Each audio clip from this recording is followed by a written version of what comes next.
Brandon Sanderson is a very well-known name in the fantasy genre, and for very good reason. He has an impressive amount of books, and many of them are hundreds upon hundreds of pages long. On top of all of that, these stories are fantastic and filled with some of the best character writing, world building, and magic systems I've ever encountered. Granted, he is one of the few authors who I've actually read a lot from, but regardless of my bias, it's undeniable that Brandon Sanderson has impacted many people with his stories. He is definitely my favorite author, and I'm not alone in that at all. Before I hear your comments, Hirohiko Araki is a mangaka, so they go on different lists so they can both be my number ones. I haven't read everything Brandon Sanderson has written yet, but I've loved the Mistborn series, and I loved the Wax and Wayne stories even more. I found Elantris super interesting, and I've loved what I've read of the Reckoners. But my standout favorite is easily the Stormlight Archive, and most especially the very first book in the series, The Way of Kings. The Way of Kings was my introduction to Brandon Sanderson. During my junior year of high school, the girl I was trying to date recommended the book to me.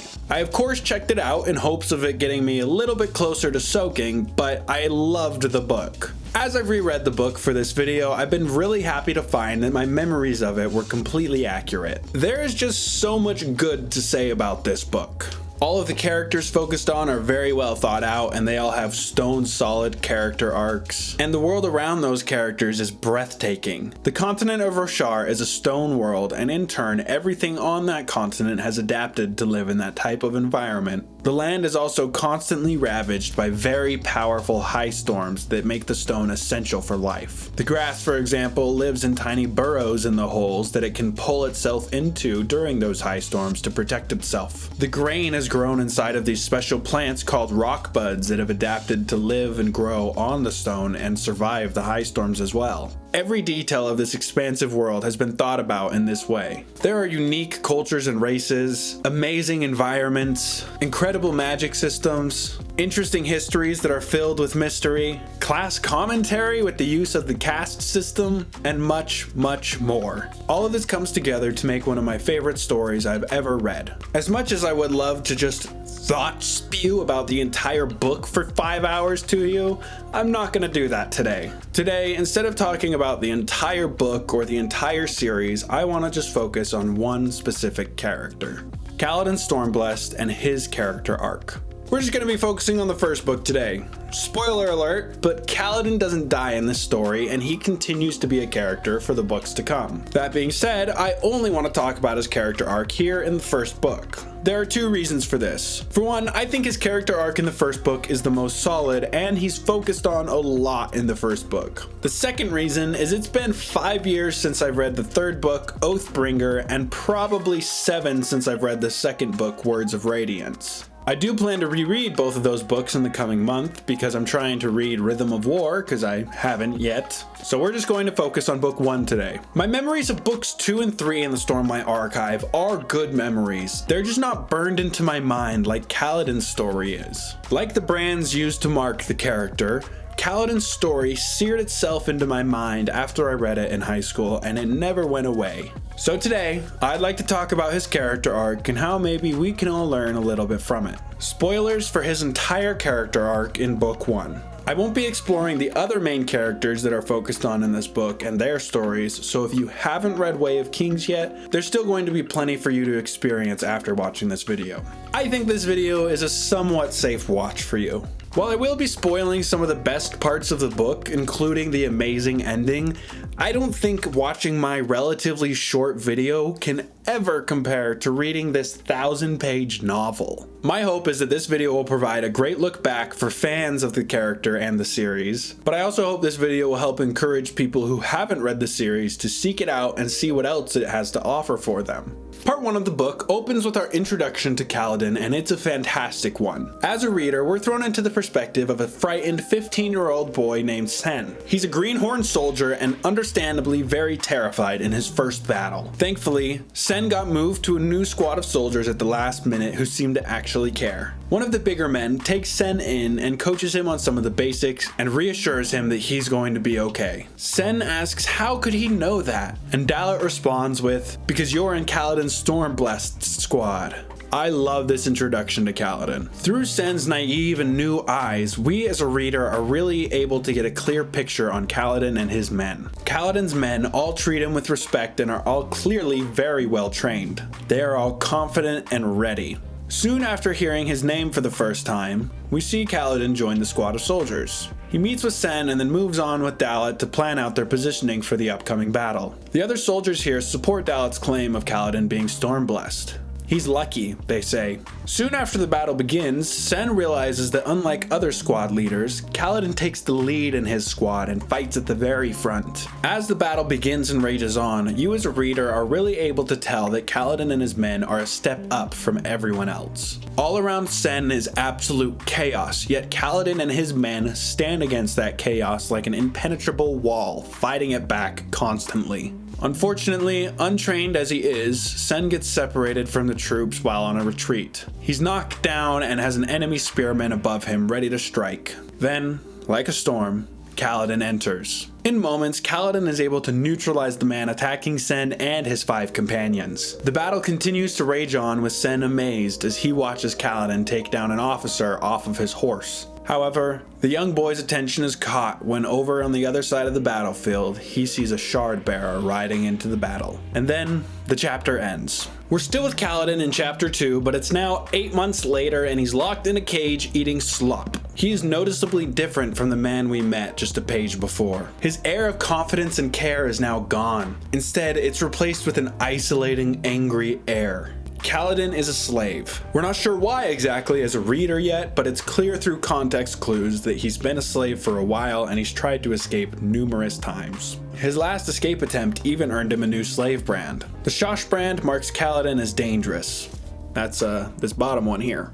In fact, he should have been executed for his last escape attempt, but instead was given this brand. There is no trace of Sen or Dalit, who we met before. Whatever's been happening these past few months has clearly worn Kaladin down. There are still flickers of the man he once was though, like he holds onto a poison leaf in hopes of maybe killing the slaver with it, but it is just flickers. While brooding one night, Kaladin is tormented by a wind spren. Spren are something that I can just not fully go into in this video. If I did, it would add a solid 10 minutes. In short though, they are one of the coolest parts of the Stormlight Archive in my opinion. Spren are strange creatures that act as the manifestation of events. Mostly they cannot interact with the physical world, with small and rare exceptions. They also look completely different depending on what type of Spren they are. Pain Spren appear when someone is in pain, Flame Spren appear around fires, and Creation Spren appear when someone is drawing or creating music. There are Spren for pretty much everything. Wind Spren are Spren that are able to ride along with the winds, and they're also one of the exceptions that I talked about, and they can lightly interact with the physical world. They're known to torment and tease people, and Kaladin has had this particular Spren bugging him for a while. At one point though, this Spren starts to talk. Not only that, but it uses Kaladin's name. This is pretty much unheard of, and it makes Kaladin start to wonder if he's going mad. Despite these worries, he carries on his conversation with the Spren. She asks Kaladin pretty quickly on into their conversation why he doesn't fight anymore. This conversation between the two clearly paints what Kaladin has become. It was clear before that he was a weakened man, but through this dialogue and his internal monologue, we can really understand just how shattered he is. Let me read you a passage from the book. I'm so tired. He didn't mean physical fatigue, though 8 months eating leftovers had stolen much of the lean strength he'd cultivated while at war. He felt tired. Even when he got enough sleep, even on those rare days when he wasn't hungry, cold, or stiff from a beating. So tired.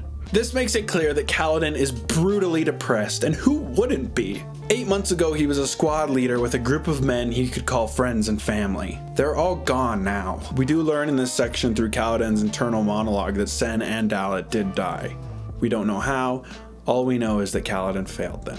He mourns for many names that we don't recognize. They were all slaves he tried to help escape with in these past few months. He's fought so hard, even as a slave. Escape attempt after attempt.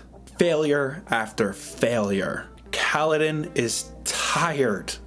A broken man. Throughout Kaladin's conversation with the Spren, a slave has been coughing in the background. Kaladin even diagnoses him. As a reader, you're not sure why yet, but it's clear that Kaladin has some extensive medical knowledge. The slave driver comes by to give all of them water, and he has his mercenaries pull the sick man out of the cage. It becomes pretty clear that they're about to execute the slave, but Kaladin sits back and does nothing, even though he knows the solution to this simple sickness is just an extra bit of water. Despite his active decision to stay out of it, Kaladin's father's words echo in his head and they kick him into gear, and he stands and yells at them to stop. He explains to them the simple sickness and the simple cure, but then they execute the slave anyway. In a rage, yelling from the cage, Kaladin also accidentally crushes up his poison leaf he's been saving. Despite his efforts, he failed again. In killing the slave master and in saving the slave, he breaks even further. Sadly though, for him, things are just going to get worse. A little bit of context for those who haven't read the story. While reading the first few chapters with Kaladin, we're constantly hearing about some place called the Shattered Plains. It's a place near the Alethi Kingdom's borders, and it's also where the main Alethi army is out fighting. The battle we read about at the beginning of the book was just a simple border skirmish that didn't really matter. In that initial battle, Kaladin and his crew are constantly talking about wanting to get to the Shattered Plains because that's where the real army is. It was also supposed to be safer than the average army because the battles on the Shattered Plains were less frequent and less extended than the border skirmishes taking place otherwise. Kaladin dreamed of getting to the plains, and now, as a slave, he finally arrives. Hopefully I don't have to point out the irony here for you. The other slaves are excited to be here. This is the king's army. This is where they'll find justice, if anywhere. They were all hopeful for good masters, safe labor, and even the possibility of being free down the line. Kaladin, on the other hand, isn't so convinced. We've seen in his internal dialogue up to this point that Kaladin distrusts all Light Eyes. Despite his mistrust for them, he can't help but wonder if he himself might be able to find justice out on these plains. Kaladin's story has a few repeated elements in it, and here we see one of the first ones. For one, Kaladin's hope is constantly in flux. Here, arriving at the plains, he is still depressed and a slave, but a small glimmer of hope sparks back up inside. It's weaker than it was the chapter before when he tried to help and save that slave, but the important thing is that it's back. That's the important detail to take note of here. The second reoccurring theme touched on here is Kaladin's mistrust for the Light Eyes. For those unfamiliar, a large portion of Roshar practices the Light Eyes and Dark Eyed caste system. There are also further subsets within the Light Eyed and Dark Eyed caste systems that indicate things like wealth and power. For example, Kaladin grew up as a surgeon's apprentice, so his family was a Dark Eyed family of the second Non. A farmer would likely be a Dark Eyed family of the fourth or fifth Non. People born with light eyes are the ruling class. It's like a family of monarchs, but based on eye color and not direct blood lineage. And the distinction is made on a religious basis because, of course, it is. You see, people born with light eyes are dictated by the Almighty to lead the lowly dark-eyed people. So all town lords, military captains, and kings will be light-eyed individuals. There's a lot more to this caste system that we're just not going to touch on because it doesn't matter for the scope of this video. What's important is that you understand that all people of authority are light eyes. As the saying goes, power corrupts, and with one or two exceptions, all of the Light Eyes in Kaladin's life have used or abused him. We will get to that history when we get to his history, but for now, just let that brew in the back of your mind. While arriving here at the Shattered Plains, Kaladin wonders if he might find a Light Eyes of integrity here. But sadly for him, the little bit of hope he just brewed back up is about to get shot full of Parshendi arrows.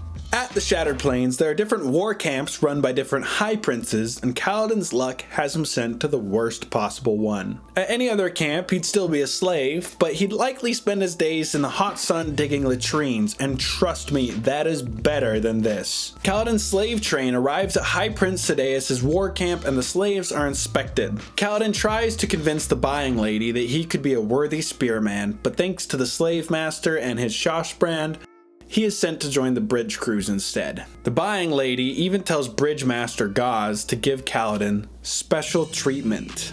That special treatment is to join a bridge run that takes place directly after this. The other bridgemen get set aside to be dealt with later, but Kaladin gets instantly signed to Bridge 4 with no preparation for what he's about to endure. Kaladin joins Bridge 4 and follows them to a massive wooden bridge. Together, he and 35 other men all get onto handholds and heave the massive behemoth of a bridge up. Then they begin to run. Let me take time to remind everyone watching this that the world of Roshar is solid rock. This isn't nice, soft, grassy fields or anything like that. This is the Shattered Plains. These plains are a massive expanse of stone plateau after stone plateau that are separated by massive, massive chasms. We're talking like 100+ feet deep for these chasms. After about an hour of running, Kaladin's team places their bridge over a chasm that doesn't already have a bridge and the army crosses. Finally, the job is complete! Well, no, not even close. A random bridgeman in the crew lets Kaladin know that they are not even close to getting there. This is just the first chasm. After hours more running, Kaladin hears a new command from Bridgemaster Gaz.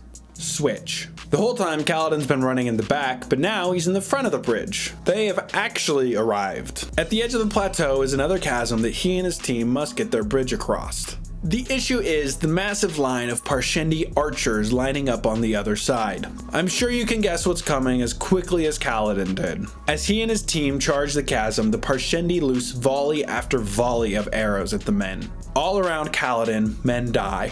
The nice man who was helping him a little bit gets slaughtered himself. In fact, by the end of the run, half of Bridge 4 is killed. Kaladin was the only survivor from the front row. After placing the bridge, Kaladin passes out from stress and exhaustion and is almost left by the army if it weren't for his little spren slapping him awake. Slap is probably not the best word, more of a zap, but either way, she uses what little force she can generate to wake Kaladin up so he's not left by the army. This scene is actually super important because we get to learn the little spren's name, Silfrena, or Sil for short. Thanks to Sil's little jolt, Kaladin is able to get up and rejoin Bridge 4 and help carry the bridge all the way back to the war camp. The next time we catch up with Kaladin, it's about 3 weeks later. At this point, every single man who was a part of Bridge 4 when Kaladin joined are dead, except for him and one other man. Kaladin is also now truly broken. We never learn exactly how many bridge runs have taken place, but through context clues, it's a pretty reasonable guess to say that Kaladin's probably been on 10 more bridge runs since then. People don't die on every single run. See, the armies are fighting for a thing called gem hearts. There are these massive creatures called chasm fiends that live on the Shattered Plains, and inside of them are gem hearts. Sometimes the fiends will go on top of the plateau to form a chrysalis, and this is when the armies go for it. Sometimes they get there first and they don't have to face down the archers, and other times they get there so late that they also avoid the archers. But most of the time, the Parshendi army is waiting there to slaughter the approaching bridgemen. One thought reverberates through Kaladin's mind in these chapters, and that's the thought that bridgemen are meant to die. Bridgemen are slaves, murderers, repeat thieves, and anyone else who makes up the bottom of war camp society. The only reason they will ever execute a bridgeman is if they refuse to run the bridge. All other crimes were just punished with beatings and things in that vein. Being a bridgeman was already a death sentence. You were doomed to sprint down arrows until the day that you die. Really quick, I'd like to point out how well this war against the Parshendi represents capitalism. Every battle is over these gem hearts, giant gemstones that go to the High Prince and his wallet. The 1% of the 1% gets richer at the cost of the lives of the bridgemen who are shot and trampled by society. The soldiers, of course, represent the middle class who work within the system because they don't want to become the lowly bridgemen themselves. There is undeniable class commentary in Kaladin's story, and we will talk about it more as we come across it. As Kaladin survives bridge run after bridge run, he truly breaks. He was broken when we caught up with him as a slave, but this is another level. This isn't like a piece of glass shattered kind of broken. This is a piece of glass has been ground back into sand level of broken. As a slave, there were minor threads of hope. Possible escapes, and maybe even paying off your slave debt if you're lucky. But as a bridgeman, your life was already gone. Your life already paid for a Parshendi arrow. It was just a matter of time till that debt came through. It's said that if a bridgeman can survive 100 bridge runs, then he will be set free, but that has never happened. If we take my estimation for about how many runs Kaladin's been on, that's about a 1 in 20 chance to survive 10 bridge runs. Syl has been really trying to get through to Kaladin, but he's so broken that he's pretty much gone mute for days. A husk, barely alive. He spends every moment when he's not running that damned bridge or working on work detail collapsed in or around their barracks, just like every other broken bridgeman. Syl really can't take this. She hurts to see Kaladin like this, so she leaves. She says she'll come back if she can, but Spren don't normally have memories or connections like this, so in leaving Kaladin, she's likely severing his connection with her. She'll revert to how she was before and ride with the winds. Despite this, Syl decides to take the risk and leaves Kaladin completely alone. Later that day, there's another bridge run and Kaladin is forced to watch a young boy get filled with arrows again. This was the final straw for him. After the high storm in the evening, Kaladin walks to the honor chasm. The life of a bridgeman is hell. Everyone spat upon and looked down on bridgemen in every sense. However, the one place where people would leave bridgemen alone is when they went to the honor chasm. The honor chasm is where the bridgemen go to kill themselves. Forced with running down arrows day after day until their card is pulled, many choose to take the matter into their own hands. This was Kaladin's choice. After a life of failure, he was ready for it to end. He had failed his younger brother, his squad in the army, the slaves he tried to escape with, and he even failed to save a slave from a simple cough. What good was Kaladin if all he brought was failure? The world would be better if Kaladin wasn't there to bring his bad luck down on everyone else. And so Kaladin steps over the ledge and hears his name. Syl calls out to him and Kaladin is able to pull his foot back onto solid ground. In Syl's little blue hands is a leaf. This leaf is Blackbane. It's the leaf that Kaladin was holding onto in the caravan in hopes of poisoning the slave master. He lost it after smashing it in frustration after they killed the 6th slave. Syl left Kaladin because she couldn't sit there and see him like that. So she wanted to help him. She didn't leave because she was disappointed or disgusted by Kaladin's failure, but instead she left to find a leaf for her friend because in her naive mind, the last time she saw him fight was when he had that leaf. Syl is awesome and I'm going to consistently do her a disservice in this video. She and Kaladin have dozens of conversations that I can't talk about in this video for the sake of time. Seriously, she is awesome. I love her and her character. She has been trying to get through to Kaladin for chapters at this point, but here she is trying yet again. Syl doesn't even understand that the leaf is poison. All she understands is that when Kaladin had it, he fought. Syl's only been talking to Kaladin for about a month, but we learn here that she's actually been following him for a lot longer, at least since the army. Kaladin's response is to tell her that he can't fight because he's failed everyone. After all, the boys in the army he tried to protect all died. Syl's response is to say that he at least gave them a home in the army and made them feel safe and protected for the time that they were there. Syl asks Kaladin to help the bridgemen like he helped them, but he says it's too late. They're all already dead after all. This is where Syl debate bros her way into Kaladin's mind. She asks him this: what's one more try? What could it hurt? You can't fail them this time, Kaladin.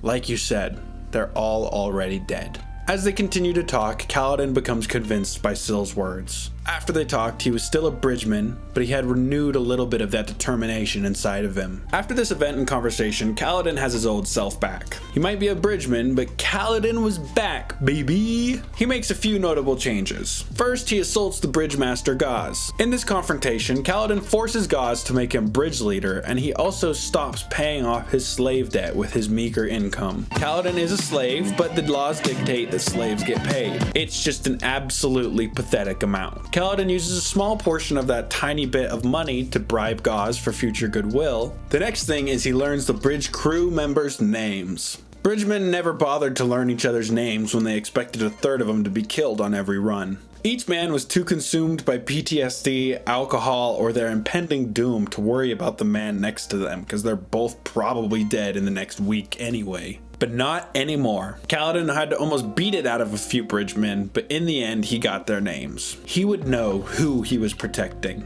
The next day marked more notable changes in Kaladin. For one, he was up early. He then yelled at all the bridge members to get the fuck up. When none of them moved, he grabbed the biggest guy he could and threw him out of the barracks. and this was able to get everyone up and out. Once everyone was outside, Kaladin talked about his plan to train and introduce discipline to this group. Understandably, the men aren't liking this very much, so they ask Bridgemaster Gauze if they have to listen to him, and he says, outside of bridge runs, no. So the men disperse and go back to ignoring Kaladin. However, this is what he was expecting. No surprises. So he heads off to get his meager pay. Then he goes to the lumberyard to train. Using a chunk of a bridge being built, Kaladin starts running laps with a large plank. The bridgemen all laugh at Kaladin, but they do watch. After this, Kaladin uses his small weekly pay to buy medical supplies. Once back at the barracks, a bridge run begins. Here, Kaladin makes another change. Instead of collapsing from exhaustion at every crossing like normal, he chooses to stand with his head held high. The most notable change, though, comes from the final assault. The bridge leader is given the safest spot at the back of the bridge, but Kaladin can't lead his men from the back. So he goes to the man in the very front and swaps places with him, in the place also known as the Death Point. Men were shot all around Kaladin like normal, but once the bridge was in place, instead of running for cover, Kaladin ran back to recover his fallen bridgemen. Kaladin's backstory is explored piece by piece throughout the book, and we're going to discuss it when it's important for his character arc, but for now, just know that he was trained as a surgeon. Under normal circumstances, wounded bridgemen were not taken back to camp, but instead left on the plateau to die. Even if the wound was non-lethal, if you couldn't walk or carry the bridge, you were left to starve on the plateau. Kaladin wants to avoid this for his men of Bridge 4. While trying to save some of the wounded, some of the members of Bridge 4 finally break and go and help Kaladin recover the wounded. In the end, they find 3 wounded that Kaladin fights to heal to various levels of success. One really important detail in this sequence is Kaladin's internal dialogue. Kaladin is depressed. I think that's very safe to say. As someone who struggled with this illness for around 4 years, I recognized all of these thought patterns in Kaladin. Kaladin is constantly assaulted by his thoughts, and he's fighting to keep his ideals without letting them completely overtake him. Kaladin's drive to help those around him is what made him want to learn surgery. It's what made him join the army, and it's what drove him to stay in the army, and it's what kept him going as a slave. He lost that for a while during his first few weeks as a bridgeman, but now that feeling was back. However, it's also a very delicate balance. Kaladin cares so deeply about saving all of these people that he is completely racked by guilt by the ones that he fails to save, even if he couldn't have done a thing. There are constantly names running through his head of people he supposedly failed to various degrees, and we hear new ones all the time. We don't learn about them all, but the ones we do learn about, like his dead brother Tien and the squad that gets killed, there wasn't much that Kaladin could have done. Even here, as he's trying to save these bridgemen, his stomach turns when he sees the dead men, but not because of the gruesome sight, but because he couldn't save them. There's no way he could have stopped all of those arrows, but still, the guilt bites at him, and he constantly has to keep it at bay. In the end, Kaladin is able to get a few wounded bridgemen back to the war camps. He's given shit by the bridgemaster for it, and the wounded men won't receive food or pay until they're able to run bridges again, but he's allowed to take them back to camp. The next morning, Kaladin hurts. He pushed himself to near exhaustion the day before with all the extra training, standing up at each bridge crossing, and with the bridge assault itself and all his work trying to save the wounded. Despite his intense aches and pains, Kaladin gets up with the same determination that he had the day before. I do want to make a note about Kaladin's determination really quick. He is still on the brink of breaking. He was gonna kill himself just a short time ago. He was convinced to fight one more time thanks to Syl, but that doesn't mean the last year of his life didn't happen. Like with the bridge assault we discussed before, I mentioned Kaladin's guilt about the men he had no hope of saving. This is one example of how on the brink he still is. Kaladin's determination doesn't feel like that Giga Chad image I associate with the word, at least not yet. Kaladin's determination feels far more like someone thrashing about in the middle of a deep lake trying to keep from drowning. The way Brandon Sanderson is able to write Kaladin's mindset is really well done. Let me read you a short passage from chapter 21 that demonstrates this. It seemed that his very bones were sore. He wanted to lie motionless and throbbing until Gauze was forced to come and tow him out by his ankles. That would be easy. Didn't he deserve to do what was easy for once? But he couldn't. To stop moving, to give up, would be the same as dying, and he could not let that happen. He'd made his decision already. He would help the bridgemen. Kaladin's choice to fight through his physical pain and mental exhaustion was an important one not only for him, but for the men he's trying to lead. Every man in that barracks is waiting to see if Kaladin would get up early again, to see if yesterday was a brief bout of madness or if Kaladin was truly insane. Kaladin is indeed insane, so he gets up and gets right to helping the wounded men they brought back, then hitting his training session again with the bridge piece. There are two major issues facing Kaladin and his men right now. For one, the wounded men are going to need food. Kaladin does manage to get one other member of Bridge 4 to split food with him. Not great, but it's better than none. The second issue is rot spren, or infection as we know it. Kaladin needs antiseptic to treat the wounds on the wounded men, but he gets paid pretty much $1 a day. So, using his big brain, Kaladin has him and his crew swapped onto a very difficult work duty so he can then scavenge the plains for a plant that contains this antiseptic. Kaladin has two people helping him with this part, and they have to smuggle the weeds back in, but they manage okay. Later that night, at the Honor Chasm, the three men gather and milk the weeds they got. These chapters are super important because while no one's really on board with Kaladin yet, he's at least starting to build real relationships with a couple of them. Rock and Teft are the two men who helped Kaladin out that day with the weeds and the sap. Rock was the person I mentioned before who is willing to split his food with the wounded. Teft didn't, but he did agree to help with their plant operation. The characters start to talk here and we get to see bits and pieces of their personalities as they build real relationships. There was another layer to Kaladin's plan. The three bridgemen were able to get plenty of sap out and they healed up the people who needed it, but there was plenty of left over. This was his plan all along and he gets a good chunk of change for his efforts. Well, a good chunk of change for a bridgeman. That evening, Bridge 4 gets the worst duty. Chasm duty. I get the worst duties after I eat a whole pizza. For this work detail, the group has to crawl down into the chasm surrounding the Shattered Plains and search the dead corpses of soldiers in Parshendi. Not only would this be really depressing and dreary work, but there have been instances of chasm fiends devouring entire bridge crews that have been on chasm duty. While on chasm duty, a few of the ones who have been breaking out of their shells make conversation, and they even get one or two new bridge members to voice their voices. Voice their voices? Use their voices.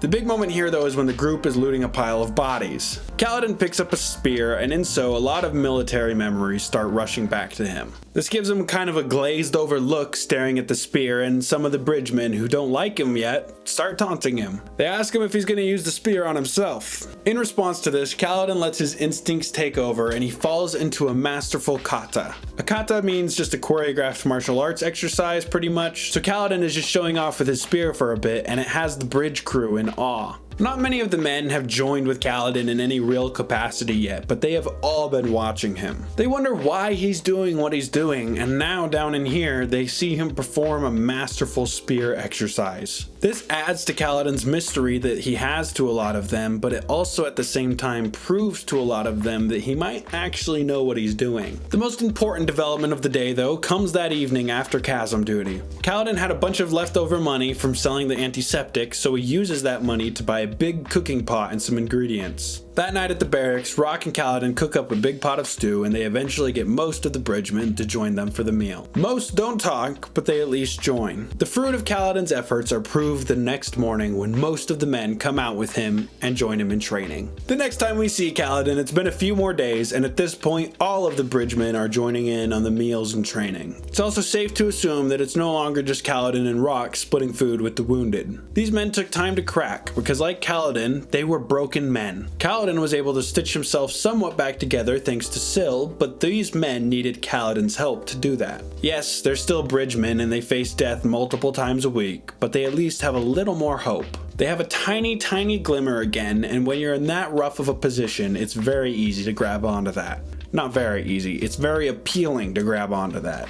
Now that Kaladin had that fire sparked in his men, he needed to take that hope and transform it from just hope into a real opportunity for his men to survive, past just helping the few wounded that survive on each bridge run. Kaladin has been stewing on this issue for a while now, and he has an idea. A risky one, but it's an idea. The bridgemen are not allowed to wear armor or carry shields. This is because Bright Lord Sadeas needs the bridgemen to act as bait for the Parshendi arrows so they don't shoot at the approaching troops instead. See, if the Parshendi just knock down all the bridges at the start, they can just stop the assault before it ever begins, so they tend to focus the bridgemen. Kaladin comes up with the idea to carry the bridge on its side. It's an awkward hold and a slower run, but the theory is that if they can pull this off in battle, they can block the arrows with it. 2 chapters later, we get to see this hold in action. On the bridge assault, Kaladin calls out the commands and the men listen to their training. They turn their bridge on its side and they're able to block some arrows with it. But suddenly, the volleys of arrows just stop coming.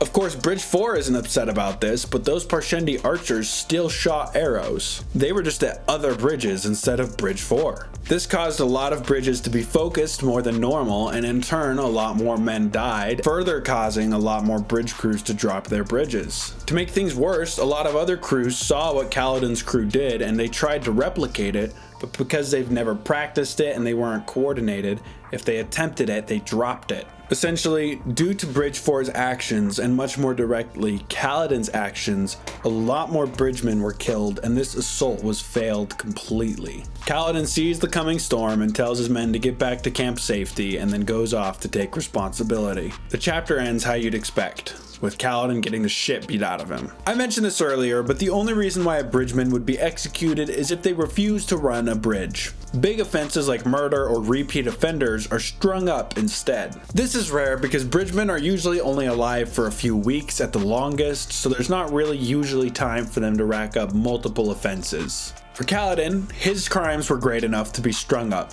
Being strung up is virtually an execution. In the world where the Way of Kings takes place, the continent of Roshar is constantly hit with high storms. They are somewhat random, but there are imperfect ways to predict them with the 90-ish% accuracy rate. The high storm acts as a giant wall that inches its way across the continent. And the storm is also insanely powerful. At the start of the book, when Kaladin is in the slave caravan, the slaves were kept in a giant iron cage with retractable walls to reinforce them during a high storm. But even in this perceived safety, Kaladin remarks how a stray boulder could easily crush them or the slave master. These storms are no joke and definitely not something you want to be outside for. If you're outside, you could survive it, but you would definitely want cover and luck. When you're strung up, you get neither of those. Kaladin is left tied to the roof of the barracks, bloodied and battered after his beating, waiting for the oncoming high storm. The men of Bridge 4 come out and have a solemn talk with Kaladin. This is a death sentence. They thank him for his efforts and promise to carry on his legacy. Bridge 4 will not go back to that group of broken men they were a month ago. Kaladin promises his men that after the storm, once they exit the barracks, Kaladin will open his eyes and smile at them. Being strung up is technically not a death sentence. They are letting the Stormfather judge you. The Stormfather is the spren that moves with the high storm, but most see it as a sort of religious figure. Not a god, but holy, if that makes sense. So if you survive a high storm, it's said that the Stormfather passed judgment on you and he exonerated you of your crimes. This never happens though. Almost everyone who ends up judged by the Stormfather is killed. When the storm hits Kaladin, he's thrown around like a plastic bag blowing through the wind. He's smashed all over the place, into the barracks wall, up into the air, and onto the roof. The high storms bring more than water and destruction. They also bring stormlight. The currency in the Stormlight Archive are glass-encased gemstones. These gemstones are able to catch and hold stormlight, the glowing gas that comes from the high storms. That gas definitely gets me to the high storms, hey! The stormlight does fade over time, so people will lock their spheres outside during a high storm to recharge them. This also proves the authenticity of the currency. The sphere that Kaladin is holding out in the storm is done, meaning there's no stormlight. Being that Kaladin is outside in the high storm, the sphere fills with light, but then almost immediately drains. The book has been teasing you with this idea for a while now, and this confirmation is awesome. This isn't super important for his specific character arc, but it is definitely important for his character, so let's talk about it. It definitely has a lot of connection with his character arc, but it's more of a result of who Kaladin is as a character rather than the cause of who Kaladin is. So for those who don't know what the hell I'm talking about, Kaladin can use Stormlight. The Way of Kings opens with a great prologue that shows off a character named Sazeth and his crazy powers. Sazeth can suck in the stormlight that's contained inside spheres and use them to to do crazy things like manipulate gravity, seal things shut, and move at superhuman speeds. Kaladin doesn't realize he has these abilities, but he does talk to the cause of these abilities every day, Syl, his friend. I really am doing Syl a disservice in this video. You really need to just read this book after this video so you can experience the full experience. Kaladin assumes that Syl is a Windspren from the start because of her appearance, color, behavior, and just general attitude. Wow, racial profile much? But no, Syl is an honor Spren. There are Spren for everything, remember.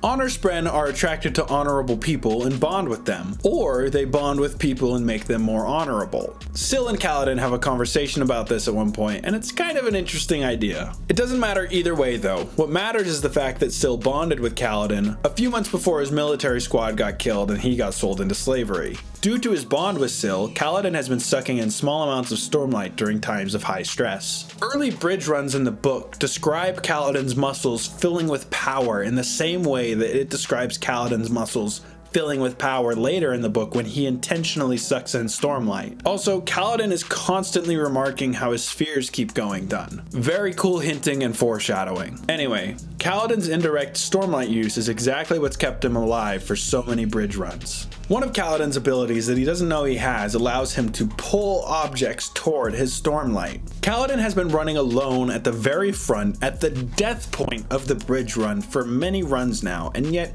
he's never hit more than just a glancing blow. This isn't plot armor, but instead the result of his indirect Stormlight use. Instinctively, Kaladin sucks in Stormlight under the high stress of the bridge assault, and then he applies it to the wood around him, pulling all of the arrows to that wood. This has the direct result of not only helping Kaladin, but protecting the men behind him as well to a degree. They're not bulletproof or anything. Bridge 4 has still been losing men, but now it's like 2 or 3 men a bridge run rather than a third. This is the difference that having Kaladin sucking the arrows toward him at the front has. I love how cool this foreshadowing is. I remember reading it in high school being frustrated, like, how the hell is this guy this lucky?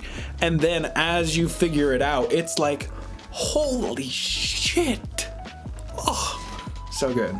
My point in explaining all of that to you was just to simply say that during the high storm, Kaladin sucks in Stormlight. Not only can you use Stormlight for certain abilities, but it also can heal you. This is what lets Kaladin barely survive the storm. Kaladin does indeed open his eyes and look at his bridgemen, but after a short second, he passes right out. Due to the religious tones associated with stringing someone up, Bridge 4 is allowed to care for Kaladin. Kaladin would have died without Syl and her bond, but even still, he is on the verge of death after the high storm. He's seeing death Spren, in fact. These Spren are so rare that it's a myth because the only people that can see them are those on the verge of death, and obviously not many people live to tell that tale. Kaladin only lives thanks to Stormlight again. One member of Bridge 4 has figured out Kaladin's little trick, so he keeps bringing the comatose bridge leaders charged fears to suck on. Before we move any further with Kaladin's story, I feel now is the best time for us to jump back and look at Kaladin's backstory a bit. This will let us better explore some of the ideas we've only touched on. Throughout the Way of Kings, we get flashbacks to Kaladin's past. We are constantly teased about his past through Kaladin's internal dialogue, but more directly, we get direct flashback chapters. I love the structure of the Way of Kings.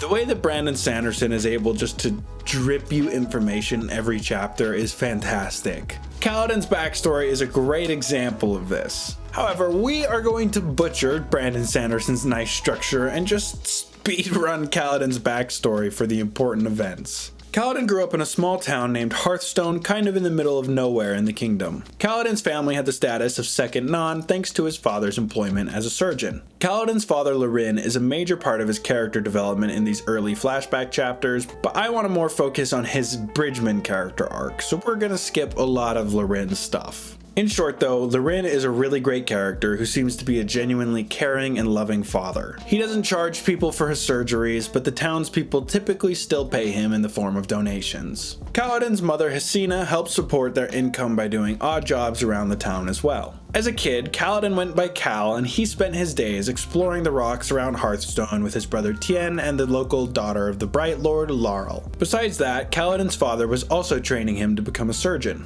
Across large sections of Roshar, the Light Eyes and Dark Eyes caste system is in place, and Kaladin's hometown was one such location. Hearthstone only had one Light-Eyed family, and that was the city's lord. The town's first Bright Lord was a fair leader. He treated people as people and treated them fairly. Kaladin's family even had a close enough relationship that there was a very high likelihood of an arranged marriage between Laurel and Kaladin in the future. Kaladin is dark-eyed, but his family was a very high-status dark-eyed family. It wasn't unheard of a low-status Light Eyes marrying a high-status Dark Eyes. Anyway, that Bright Lord dies. There are a lot of ramifications from his death, but the biggest one for our discussion is his replacement. Light-eyed people are commanded by God to lead the lowly dark-eyed people, remember? So another light-eyed Bright Lord gets shipped out to Hearthstone. He is not nearly as kind or fair as the previous Bright Lord. The man's name is Bright Lord Roshon, and he is a bitter man. Being that Hearthstone is so out of the way, getting sent here as a Light Eyes is more of a punishment than anything else. It's hours or days of travel away from anything of interest, and so Roshon's capacity to increase his political power is pretty decreased. You can feel the utter bitterness in the man in every scene that he's in. He does a lot of shitty stuff to Kal and his family, but again, we're just going to focus on the major events. Roshon and his son go out on a hunt one day and come back very, very hurt. They are rushed back to Hearthstone and brought to Loryn and Kaladin for help. The surgeons get to work on the dying men, and in the end they're able to save Roshon, but at the cost of his leg, but they are not able to save his son. Due to this event, Roshon blames them for not being able to do the impossible, and in turn their life starts to get a lot harder. Loryn has a large amount of spears stored away for Kaladin in order to send him off to a professional surgeon school when he's old enough. Roshon has been trying everything possible to get those spears from the family. After failure, Roshon finally gets an opportunity to get his revenge. While he's never able to get those spheres from the family, one day a recruiter comes to town. The recruiter needs a certain number of boys from each town to join the military, and only a couple volunteer. This gives Bright Lord Roshon the power to draft the remaining boys needed for the war effort. Kaladin is safe and immune due to his status as a surgeon's assistant, but his little brother is not. He's just a simple carpenter's assistant, so Roshon picks the 13-year-old boy to join the military. Kaladin is not able to pull a Katniss Everdeen and take Tien's place in the military, however, he is able to volunteer additionally to go along. So that's what he does. He's going to protect his brother, and that's noble, but this also causes his mother and father to lose both of their kids in one day. Roshon's actions on this day have been the first time that Kaladin has been truly hurt by a Light Eyes. Roshon has definitely been making the family's hell for the last little while, but drafting their 13-year-old son is no doubt a massive step up. This is the thread in Kaladin's backstory that I wanted to focus on, and those are the examples of Kaladin being betrayed by Light Eyes. There's a lot more to Kal's backstory than just this one topic, but for the sake of our video, that's our focus. Kaladin still believes in the Light Eyes general Bright Lord Amaran, who he signs under, but unfortunately that is also not going to last. Tien dies pretty early on into the war. Both boys get signed for 4-year contracts, and Tien is killed only a few months in. Tien's death is what fuels Kaladin to really learn the spear and become the man we see him at the very start of the book. There are two other details with Tien's death though that I want to touch on. First, he was killed by a light-eyed officer who just didn't seem to care. To that man, killing a 13-year-old boy was just the day's work. On top of that, the general, Bright Lord Amran, was supposed to keep Tien as a messenger boy for the early parts of the war as he promised to Kaladin. He of course didn't keep this promise, and it led to Tien's death. Both of these further add to Kaladin's impression of light-eyed people. It doesn't fully make him mistrust the general yet though. We don't get to see almost anything about the rest of Kaladin's time in the military until the start of the book, but we do hear Kaladin remark in some passages that he learned in the military to avoid low-level light-eyed officers because they're the most likely to abuse what little power they had. Of course, the higher up Light Eyes definitely do not great stuff, but it's on a more grander scale than a personal to personal basis, if that makes sense. My point is just to say that Kaladin has learned to continually distrust light-eyed people the further time he spent in the military. However, there is one major event we get to see about Kaladin's time in the military. The book opens with that battle from the perspective of the young boy Sen, and we get to watch Kaladin and his squad protect the young man. The chapter ends with Sen hurt and passing out while a shard bearer rides into battle. For those who haven't read the book, a shard bearer is a major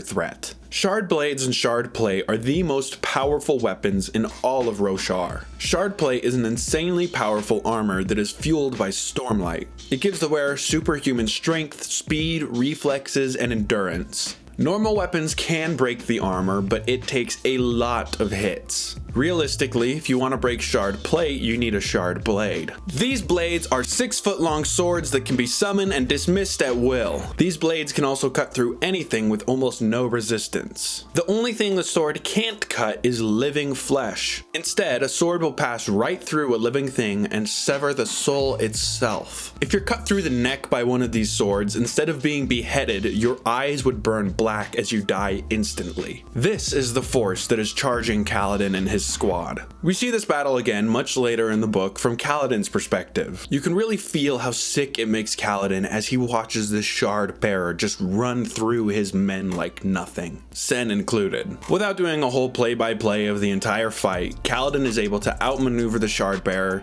get in close, and then shove his spearhead into the eye slit of the armor, killing the man. The cost of this fight is immense. Only Kaladin and a couple other members of his squad survive. One thing to know about shard blades is if a dark-eyed man bonds with a shard blade, supposedly his eyes will turn light. This is the only way for a dark-eyed person to rise above the rank, limited by their eyes. When the blade materializes next to the dead man, Kaladin doesn't take it like his right entails. Instead, he stares at the blade and thinks about how it would just make him one of them. Most of all, when he looks at that blade, all he can see is it killing his friends mere moments ago. Instead of taking his prize that would rise him to the upper echelons of society, Kaladin gives it to one of his men instead and walks away. Bright Lord Amaron runs the army and was actually going to be killed by the shard bearer if Kaladin hadn't intervened. So it makes sense that the Bright Lord would call Kaladin and his remaining men into a private room to thank them. Unfortunately, the thanks they get is a sword to their gut.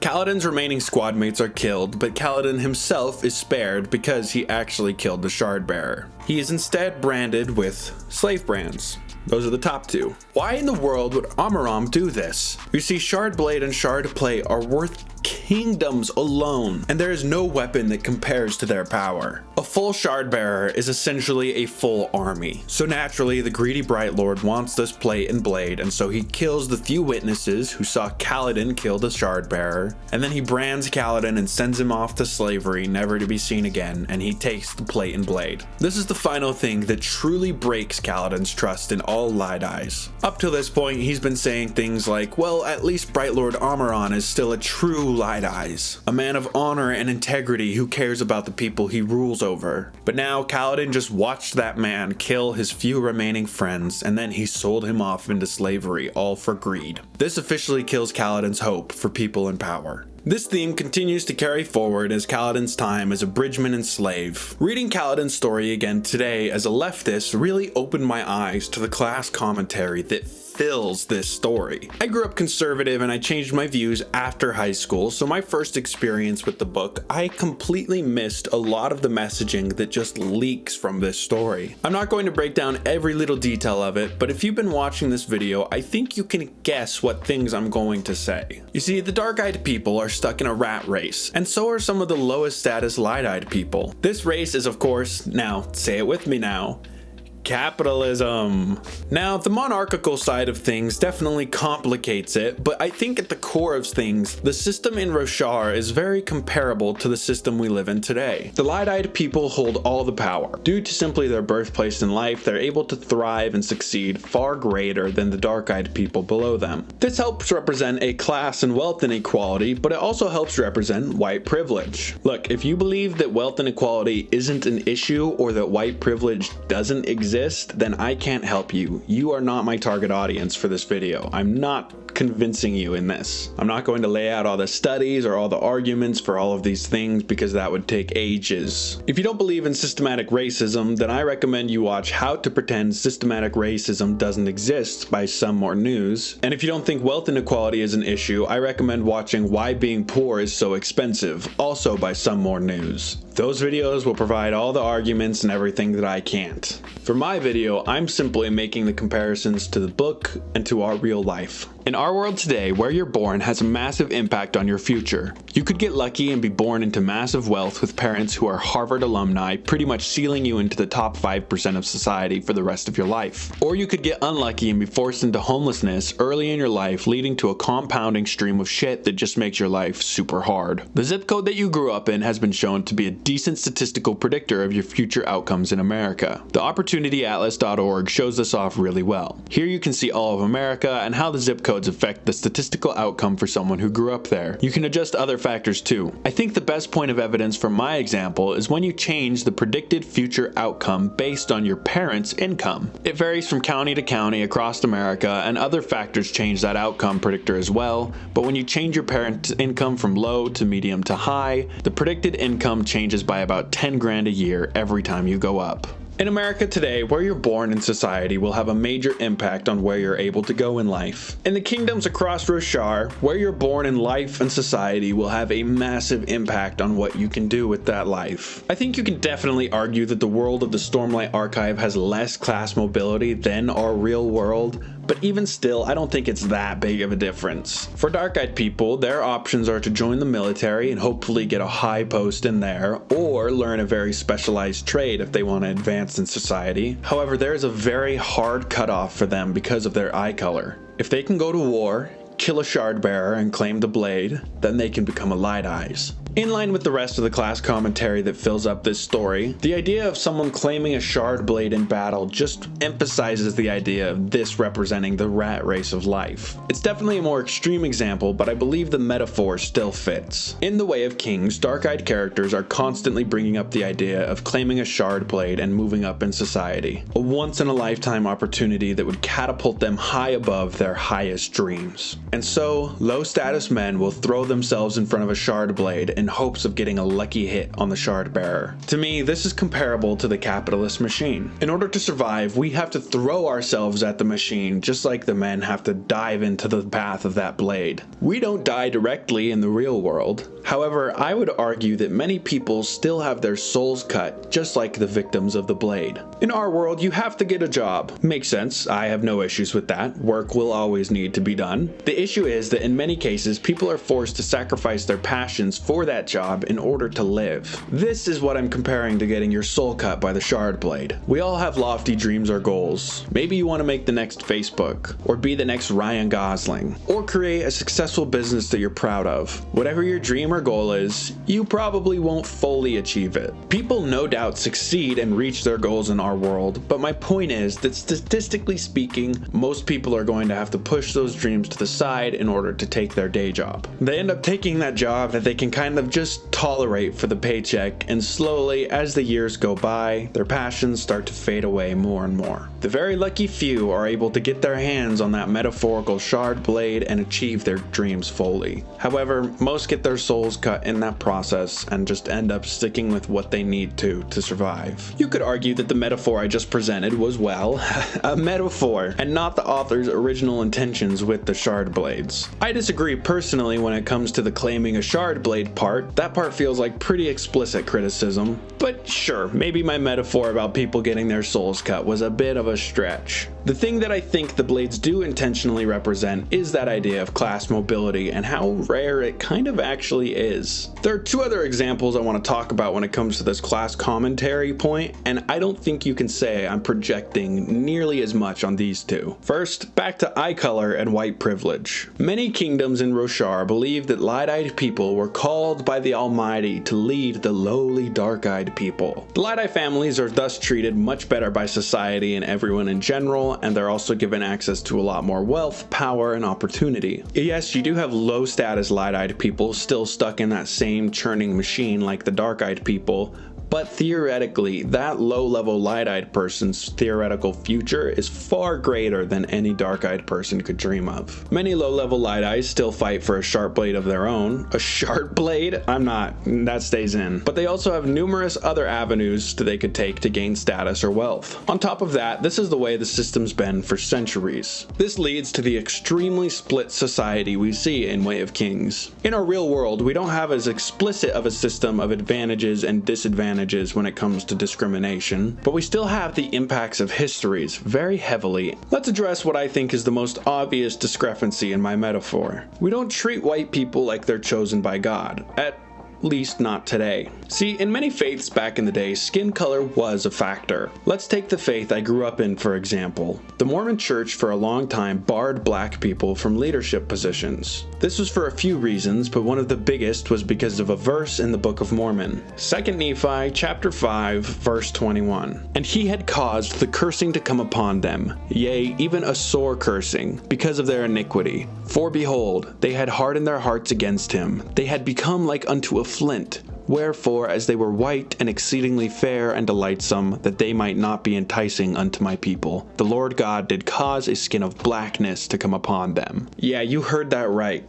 The Mormon God cursed a group of sinful people with black skin. This scripture directly says that the skin was a curse. In 1978, the Mormon Church finally changed their policy and allowed black people to hold positions of power and a few other things. While I personally think this scripture and whole fiasco is one of the biggest pieces of evidence showing that the Mormon Church is wrong and damaging, but my point in bringing this up here is just to say that even not that long ago, less than 50 years ago, we had faiths that were pushing white skin as something holy. The connection with the light eyes is most definitely there. It's mostly just in our real world history rather than in our modern day churches. Although I'm sure there are still some evangelicals today that preach this kind of shit. Just because most of the issues with race and religion isn't from modern day faiths doesn't mean that racism is just solved. There is more to white privilege than just a little bit of faith. Like with being a light eyes, there's a lot more to white privilege than just the religious undertones. The more meaningful connections are the connections to opportunity and growth. Light-eyed people are given education, training, and generally more access to the world around them. They're given this due to their eye color. In our world, wealthy people have more access to education, training, and opportunity. Wealthy people also tend to be white, statistically speaking. We don't have explicit rules separating races anymore like we did 100 to 50 years ago, but the ramifications of those rules from 100 to 50 years ago are still felt today. Poverty is a sick cycle that is very hard to get out of. If you don't believe me, then again, I referenced the Some More News video from before that you clearly didn't watch like I told you to. In America's past, we held black people as slaves. We also continued to mistreat them afterwards with things like Jim Crow and general racism. And even today, many Republicans completely dismiss the Black Lives Matter movement and its messages. The ramification of all of this continues to affect people to this day. This ties in with the where you're born matters argument I represented before. Because of racism and racist laws, many minorities' parents, grandparents, and great-grandparents were really limited in the opportunities presented to them, and in turn couldn't build generational wealth the same way white families could. Take, for example, me. Yes, I know I'm not black. You can delete your comment. For me growing up, my dad worked and owned the family business. This was a business that my grandpa had started 30 plus years ago, and my dad was able to take over once my grandpa wanted to retire. Because of the business my grandpa worked years to create and my dad's continued hard work to maintain that business, I was able to grow up upper middle class. Because of my family being reasonably well off, I was able to have a car starting my junior year of high school. It was never a nice or new car, but I always had a car to drive that was exclusively mine to use. Once I went to college, I was given a different car to drive around, and once I graduated my software program, that car was given to me permanently. Again, it's not a nice Porsche or anything like that, and if you must know, it's actually a 2002 Camry. My car is only 3 years younger than me. Even with the car being a pretty old car, I was still given a car that I didn't have to pay for up front, and I didn't have to pay for the insurance on that car until I officially owned it all these years later. The advantage this gave me was honestly huge. When you're only making 12 to 15 bucks as a college student, saving a couple $1,000s for a car like mine is an actual tall order. So the fact that I never had to deal with this struggle in college gave me a big step up compared to a lot of people. I was only able to have that car thanks to my family and where I was born in life. life. And my dad was only able to have this continued success with the already built up family business thanks to my grandpa spending the decades he did building it up. While my family's relatively successful small business didn't really have anything to do with my dad or grandpa's skin color, the point I'm trying to get across to you here is how generational wealth has given me an advantage in my life. All of this being said, if a black person's grandparent wasn't able to get a small business going in the 60s due to the much more explicit racism that was everywhere, then their kids wouldn't have a family business to benefit from. This would cause the grandparents' kids to have less opportunity in their lives, and in turn, it could limit some of their possible futures. This furtherly compounds as generations go on. There will no doubt be stories and exceptions of people overcoming the odds, but latching onto those stories completely ignores the systematic issues. Republican commentators love to point out the success of one black business owner and be like, see? No racism here. Focusing on the exceptions completely ignores the statistical realities that fill our society. These disparities aren't just random either. They're indicative of issues from the way our system used to work and of issues now than the way our system works today. In continuation with the shard blade metaphor I presented before, with all of the men telling stories of claiming a shard blade and becoming a light eyes, this leaks the same energy as conservatives pointing out the one poor person who was able to overcome the poverty cycle and escape that vicious loop. Hopefully you can see how the light eyes and dark eyes caste system represents this dynamic of our own society. The final example of class commentary that I'm going to discuss is the one that relates the most directly to Kaladin and his men. The other two examples are explored through Kaladin's inner monologue and through his story, but this one is the most directly focused on. I'm talking about how the War on the Shattered Plains represents capitalism. We touched on this briefly, but the War on the Shattered Plains has one reason. One real reason. The reason why the Alethi army is at war with the Parshendi is because they assassinated their king a few years back. The real reason they're at war is for the massive gem hearts. The battles on the plains only take place when a chasm fiend climbs on top of the plateau in order to pupate. The two opposing armies then race to the Great Shell's pupa in order to steal its heart. You just give him one of these. You never see it coming.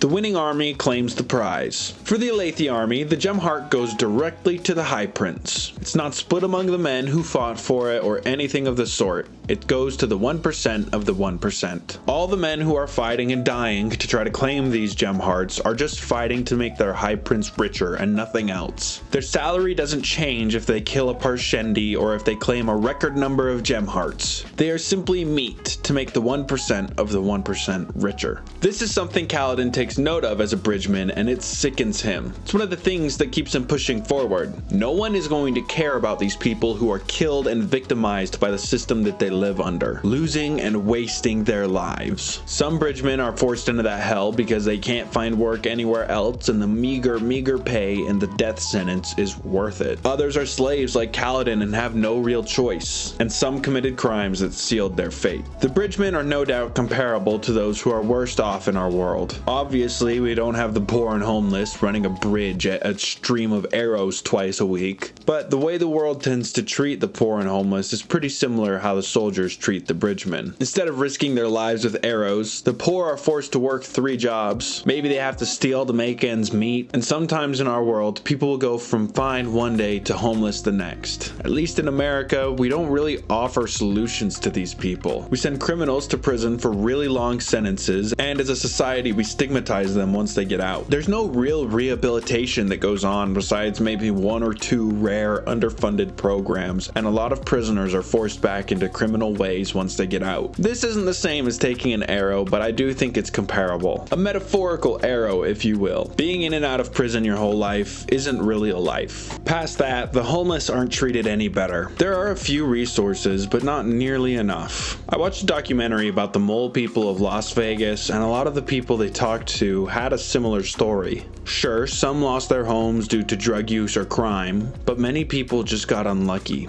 Maybe their lease ran out and they couldn't find a new place, and what they thought was going to be 1 or 2 weeks on the street turned into years. Like America with its lowest class, the war camps couldn't care less about the bridgemen. If we wanted to get really crazy with the comparison, we could extrapolate it even further. The bridgemen could represent the people in the third world who we in the West trample on to live our lives. In either metaphor, one thing doesn't change. High Prince Sadeas is a representation of the 1% of the 1%. After all, he is the 1% of the 1%. He is in the top 10 of the most powerful people in the most powerful kingdom across all of Roshar. He owns vast portions of land. He has dozens of horses. For reference, that would be like owning 20 luxury cars in our world. And the gem hearts he's so good at winning only go to him and not the soldiers and bridgemen whose lives pay for them. Kaladin and the other bridgemen comment on the things we just discussed constantly throughout the novel. It's not like Kaladin starts writing the Communist Manifesto or anything like that in the book, but the themes and messages and ideals are without a doubt there. The way the book is able to approach the modern power structure with these metaphors I think is really well done. I really like it. Fantastic commentary. The commentary is subtle enough and a part of the story enough that a conservative reader wouldn't be thrown off by it, but at the same time it's clear enough with its messaging that that message will still come across to that conservative reader. Even as a conservative reading the book in high school, I was able to recognize how fucked up the power system in Roshar was. I just wasn't able to make the deeper connections to the class commentary bits, but not because it's presented poorly, but more because I was just ignorant. Throughout Kaladin's backstory and his history with the Light Eyes, we as a reader are able to get a clear view of these representations. We see through the eyes of a man who's been used and abused by authority for years and how he fights back against that system. And before you go saying I'm projecting all of this, Brandon Sanderson himself is an admitted liberal Democrat,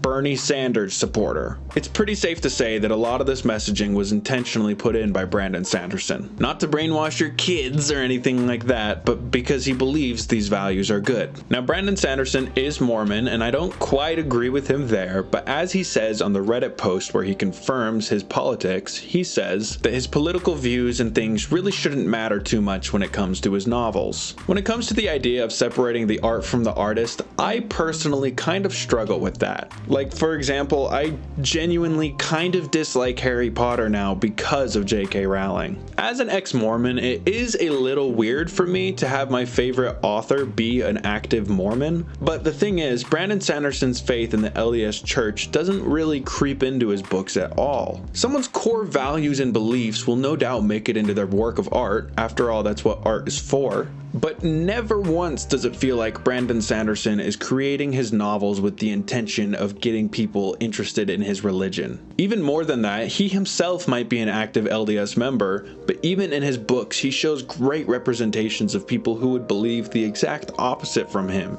For example, Yasno Kholin is an outright heretic in the book, and her anti-theism isn't represented as a flaw or something bad, but rather as something respectable and brave in her character. Her reasons for believing what she believes are also real, genuine reasons that I've heard atheists themselves in real life say that. Her reasons for not believing aren't silly or trivial either. Rather, she has a well thought out reasons and explanations for not believing in the faith. These reasons are genuine arguments against religion as well. Kaladin himself isn't the most religious guy either. He comments pretty frequently about his pretty neutral stance toward the kingdom's religion. Brandon Sanderson spends time crafting these characters and thinking about every aspect of their personality and why they would feel that way and what would make them feel that way. He doesn't make characters trying to get people to convert to his faith, but rather creates art. He's able to avoid pushing away readers like me who are literally ex-members of his faith because his faith has really nothing to do with his art directly at all. His personal values and beliefs do, but that's what art is for. Presenting ideas and values, not pushing dogma.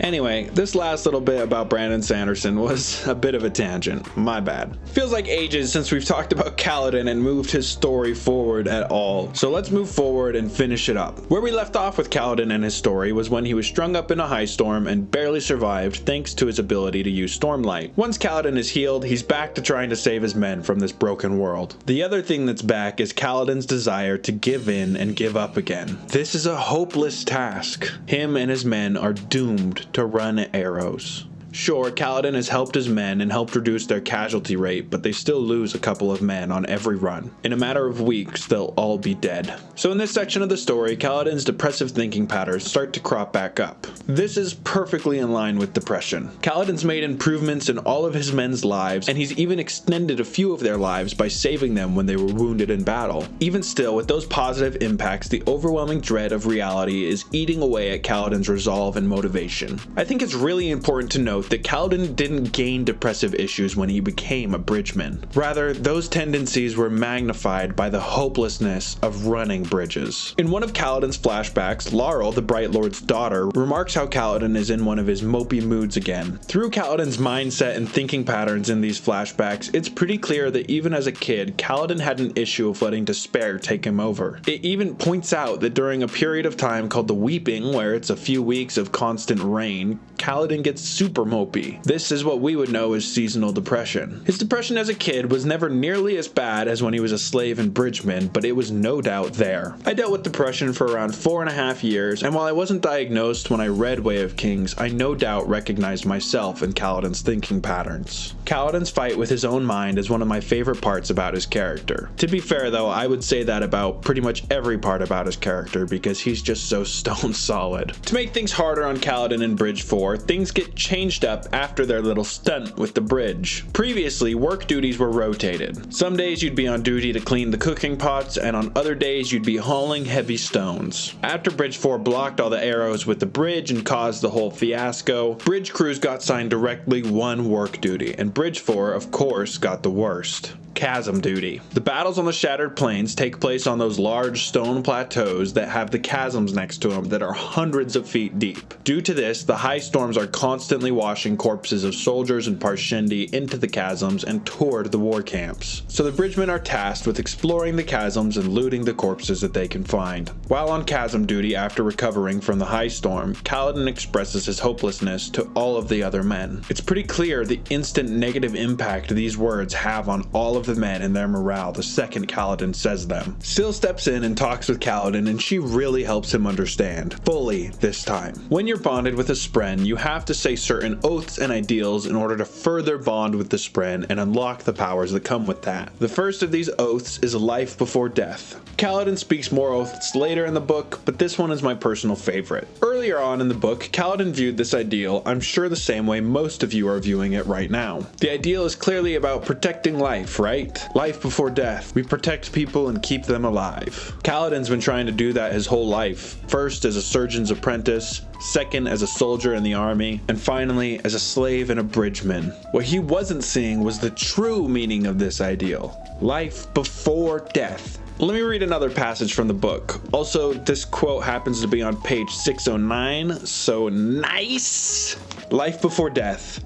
What did that saying mean? That men should seek life before seeking death? That was obvious. Or did it mean something else? That life came before death? Again, obvious. And yet the simple words spoke to him. Death comes, they whispered. Death comes to all. But life comes first. Cherish it. Death is the destination, but the journey, that is life. That is what matters. This makes Kaladin think of the relationships he's built up with his men. He saw the knights next to the fire eating their cheap stew and laughing together, and he saw the thanks in the men's eyes as he tended to their wounds and brought them back to the camps. Was all of this worthless? Of course not. Even if Kaladin wasn't able to protect his men as well as he'd like to, he was still helping them in immense ways. He took these 30 men who just a few weeks ago were depressed and filled with hopelessness, just like Kaladin was. Now, this was a group of friends, a family even. Bridge 4 was nothing like the other bridge crews in the best ways possible, and that was all thanks to Kaladin. Men still die, but they carry on. They keep that hope, that energy alive. When Kaladin was strung up, all of his men expected to see a corpse hanging there after the storm, so before the storm, they all told him that they would keep Bridge 4 going. They would continue his efforts, they would help the wounded, they would continue doing the stew, they wouldn't let Bridge 4 go back to the way it was. That itself was proof that what Kaladin was doing was having a positive impact. Syl's conversation with Kaladin does more than help Kaladin realize all of this, but it also helps him think of what to do next. The bridgemen are all dead men waiting for their clocks to run out, waiting for that day when they're the man who takes an arrow to the neck. So Kaladin pitches something very dangerous to his men. They're going to escape. Without explaining every little detail and every little barrier, escaping the war camps for the bridgemen was going to be a very difficult task. However, now that the group has privacy down in the chasms, surrounded by all these dead soldiers, Kaladin can privately train them all with the spear, giving them a literal fighting chance. One detail that I cannot pass over here is the addition of a new bridgeman. Alright, more lore for y'all who haven't read the book yet. Parshmen are not human, but Parshmen. They're extremely docile and quiet and will listen to any commands given to them without complaint. The perfect slave. They're also kind of similar to the Parshendi that the army fights with. It's theorized that they're a sort of cousin species in the first book. Anyway, the reason why I don't want to gloss over this detail is because Shen the Parshman is a very important detail to Kaladin's character arc in my opinion. As we've discussed, there is a lot of class commentary in the Way of Kings, and Kaladin's story is a big part of that. Dalinar Kholin's story talks about it as well, but in a much less focused way. Shen the Parshman is Kaladin's opportunity to be better. The lowly bridgemen constantly talk about their disdain for the light eyes that send them to their deaths. The couple pages before we meet Shen, the bridgemen were doing exactly that. However, many of the members of Bridge 4 treat Shen with the same prejudice that light eyes people treat them with. Kaladin refuses to be like the light eyes, so he accepts Shen, and eventually so do all of the other men. One example of this is his name. Parshmen don't normally have names, so the crew gives their friend a name.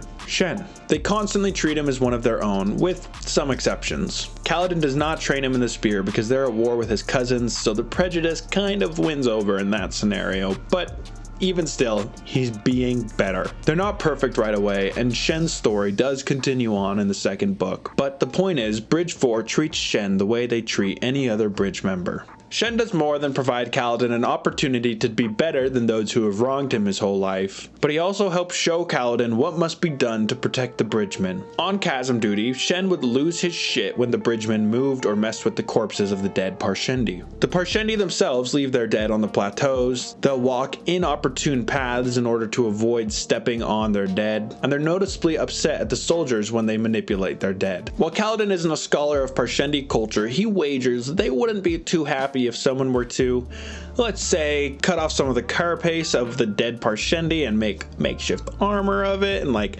tie bones to a shield. Well, that's Kaladin's plan. Using the armor and body parts of the dead, Kaladin makes some morbid makeshift armor. It's covered in Parshendi carapace and it has their distinctive red bones on bits of it as well. Kaladin is able to hide the armor underneath a permanent bridge for them to use on a future bridge run. On the very next run, they do just that. Kaladin's men grab the armor, and during the assault, Kaladin drops off from Bridge 4 and dons the makeshift armor. Kaladin's gut was right, and the Parshendi do indeed greatly value their dead, so when they see him do this, they all turn their bows to him. For any normal man, dodging through and blocking volley after volley of arrows would be a death sentence, but thanks to Kaladin's Stormlight, he's able to handle himself. This ploy finally works with no consequences. A couple bridges still take some casualties, but overall, the Parshendi overwhelmingly focused Kaladin. This allows almost every bridge to land without a single casualty. Kaladin might have finally found a solution. Last time was a disaster with the bridge maneuver. This time was a roaring success. Due to this success, all of Bridge 4 is given permission to wear this morbid armor, and there will be multiple decoys on every bridge run. Much better, but still a dangerous game.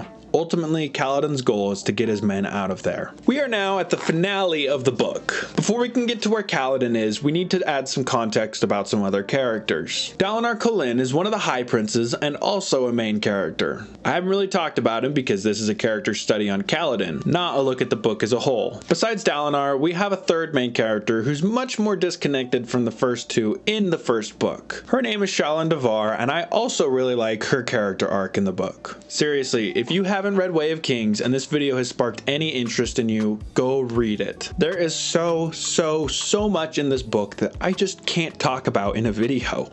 Even with Kaladin's story, I've swept over countless details and world-building lore bits. On top of that, there are 3 published sequels with a final one on the way, so you really have plenty more to experience. Book 1 is over 1,000 pages long, and we've only discussed maybe 200 pages of it, and even then, none of the details. With that being said, I'm about to spoil the entirety of the finale. If you haven't read the book yet, I do recommend dipping out here.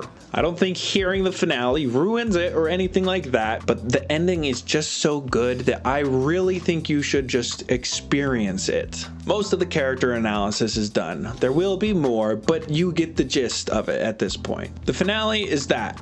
A finale. It shows off the culmination of Kaladin's character growth across the book. Major spoiler time. Dalinar Kholin is looking to unify the kingdom for a wide variety of reasons. See, not that long ago, the High Princes weren't unified together in one kingdom, but rather each acted as a king over their own territories. Recently, Dalinar and his brother were able to bring everyone together under a single crown. The crown went to Dalinar's brother, but he's dead, so now his son, or Dalinar's nephew, rules in his place. In part of his efforts in trying to unify the High Princes, Dalinar starts doing joint runs with another High Prince. This is the High Prince who owns the bridges that Kaladin runs. They've done battles together quite a number of times at this point, and Dalinar has even defended Bridge 4 from assaulting Parshendi before. Kaladin has heard of the High Prince throughout and has constantly heard how he is a man of honor, a true Light Eyes, just like the man who killed his friends. But after all, none of that really mattered too much because Kaladin was owned by a different High Prince instead. One fateful day, High Prince Sadeas, the man who has been fighting with Dalinar and who owns Kaladin, chooses to betray Dalinar. Sadeas has full control of the bridge crews for that assault, and so once Dalinar is isolated on the plateau with his armies, Sadeas pulls all of the bridges back and retreats. This leaves Dalinar and his thousands of men surrounded by the enemy army. Bridge 4 follows orders and they collect their bridge and join in on the retreat. However, their numbers have been dwindling and they took a number of wounded on this run, so they're a little bit slower than the rest of the bridge crews. Because of this, Kaladin's crew reaches the chasm as the army finishes crossing, giving them no real break. Kaladin sees an opportunity here and he tells the bridge master that he and his men are going to need a small break here in order to rest. The bridge master doesn't care enough to care, so he tells him to hurry and catch up and moves on with the army. Kaladin's original plan was to use this opportunity to escape. They have their bridge and they're far away from camps and they're surrounded by dead soldiers with weapons they could take. However, Kaladin and the rest of Bridge 4 can't sit back and watch as Dalinar and his men get slaughtered. So they sacrifice their chance at escape and turn around and go back to help. Normally there are 20 bridges per run, but now it's just Bridge 4 charging the chasm. They're guaranteed to be fired upon by every single Parshendi archer lining up on the other side. More than that, Dalinar and his army are surrounded in the very center of the plateau. The bridgemen are going to have to fight off assaulting Parshendi to defend their bridge. If they fail, the Parshendi will just throw the bridge into the chasm and kill them all. Parshendi can jump across the chasms in case you're wondering how they get across. Despite the tall order ahead of them, they charge, many of them expecting to die. This is where Kaladin's final point of character growth takes place in the first book. All throughout the book, Kaladin has been racked with thoughts of those he's failed. Bridgemen he couldn't save, slaves he tried to help escape, his dead military squad, and his dead brother. Syl has been trying to get him to understand that he is not cursed and he is not a failure, but that sometimes we fail. His father, too, in flashbacks is constantly reminding Cal that he needs to be able to move past failures. You can't save them all. What was important is that Kaladin tried to save them. Here, the realization of what he's really doing hits. This is a more subtle character development, but it's very important because of what comes next. Let me read you another quote. "This is my choice," he thought as the Parshendi archers formed up. "It's not some angry god watching me, not some spren playing tricks, not some twisted fate. It's me. I chose to follow Tien. I chose to charge the Shard Bearer and save Amaram. I chose to escape the slave pits, and now I choose to try and rescue these men, though I know I will probably fail." On the assault, Kaladin again acts as bait and does some incredible things to save the bridgemen. Due to this though, Kaladin used an immense amount of Stormlight and he did get hit in the arm with some arrows. This makes Kaladin utterly exhausted. He's forced to watch collapsed on the ground as his men push the bridge across the chasm where the Parshendi ready their weapons to walk across and kill them. Kaladin passes out from his exhaustion and dreams about his brother's death. We're not going to recap it because we already talked about it, but this is where you officially find out in the book how his brother died. Kaladin only passes out for a moment, but when he awakes, the despair takes him over again. He's about to watch his friends be killed and he can't do anything about it. Syl asks Kaladin if he knows the words. The oaths. See, the first one, life before death, is well known, but the others have been lost to time. It's expected that the Knight Radiant in training figures them out on their own. Syl can't tell Kaladin what they are, but instead they need to be found by him.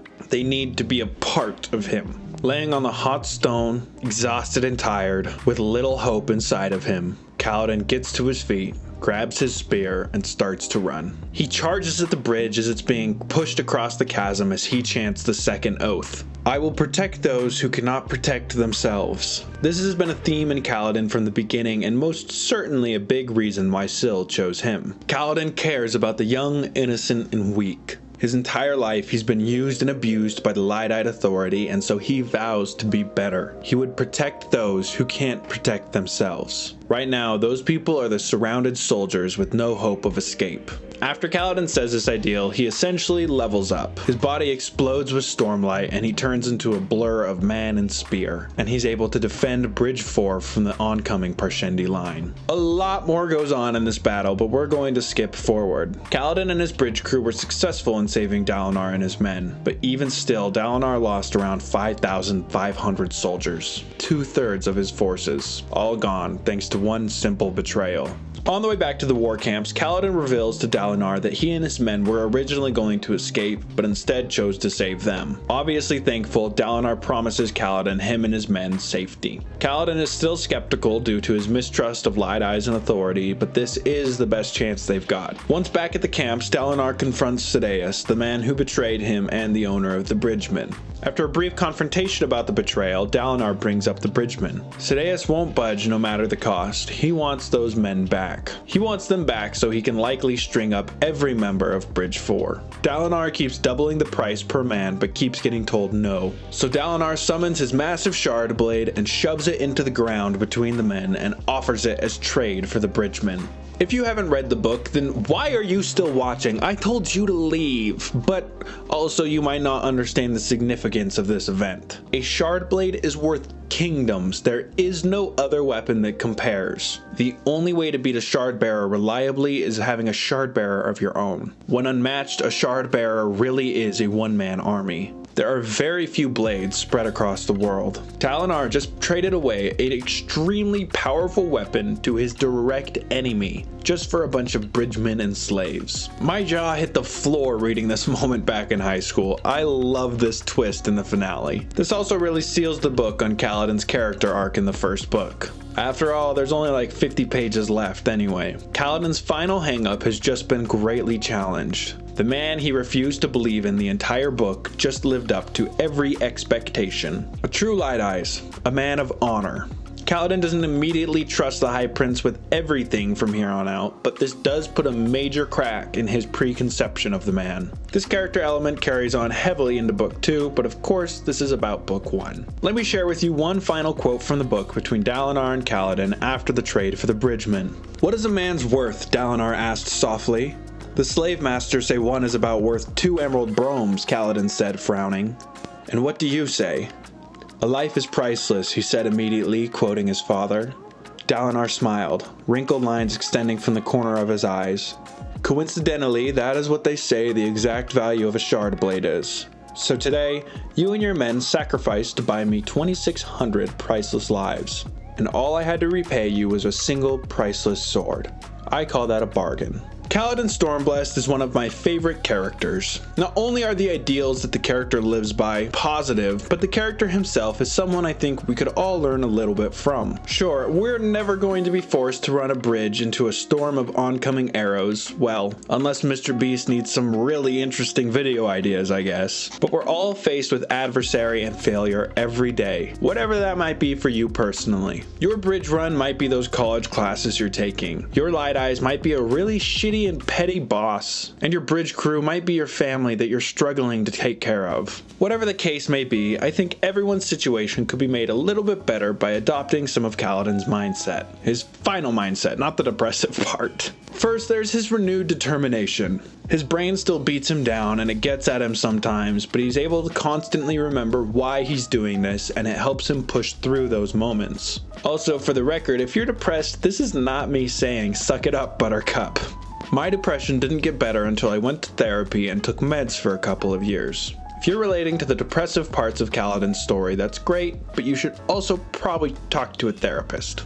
Anyway, the second thing we can take away from this are his efforts to be better than those who wronged him. We see this through Shen and through the group's conversations. Shen is seen as lower than a slave, a parshman. When someone with a lower status than the bridgeman is presented, some of the bridgemen want to turn him away. They mistrust him and treat him differently. Some are even fearful that he'll turn on them. But Kaladin pushes against this. He will be better than the Light Eyes. That means treating each person as an individual and avoiding personal prejudice. After a little pushback from Kaladin, many men in Bridge 4 quickly adopt Shen as one of their own. The final thing we can take away from Kaladin's story are the ideals he speaks. First, life before death. This is something I myself could do better at remembering at times. Life before death seems kind of obvious at first, but I love the added perspective that the Chasm Talk with Syl is able to give this phrase. Life is a journey, one that we only get one of. We need to cherish and enjoy the moments we can, and embrace what good we can find. For the bridge crews, this is their evening meals and their friendships they're able to develop. Stop and smell the roses. Enjoy yourself a bit. We're not all faced with arrows that will kill us multiple times a week, but we still only get one life. Live it and enjoy it. Don't get too bogged down by the bad parts. Life before death. The second ideal that Kaladin speaks at the end is another one I think we can all live by. I'll protect those who can't protect themselves. This really isn't as directly applicable to our real world. It still does apply, but not nearly as well as the world of the Stormlight Archive. I'd like to change up the ideal a little bit for us. I'll help those who can't help themselves. I think that's a much more applicable takeaway, and I still think it fits within the bounds of the oath. We all have periods of time where we need help. Sometimes that's mental, sometimes that's physical, and sometimes that's financial. We've all been helped by a kind stranger at some point, or helped by family and friends, and we've seen the impact it can have on our own lives. So why not spread the love?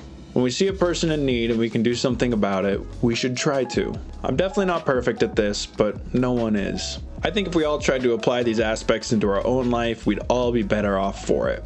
Be better than those who've wronged you like Kaladin chooses to be. Be strong and determined in your goals and passions in life, even when the struggles and hardships come. And ultimately, live your life. Life before death. Hopefully you can see why I love this character so much through this character study. Now if you'll excuse me, I have to get back to rereading Words of Radiance. Thanks for watching, and I'll catch you next time. Don't you worry, it'll be okay. Don't you worry, spit and come, you make my life okay.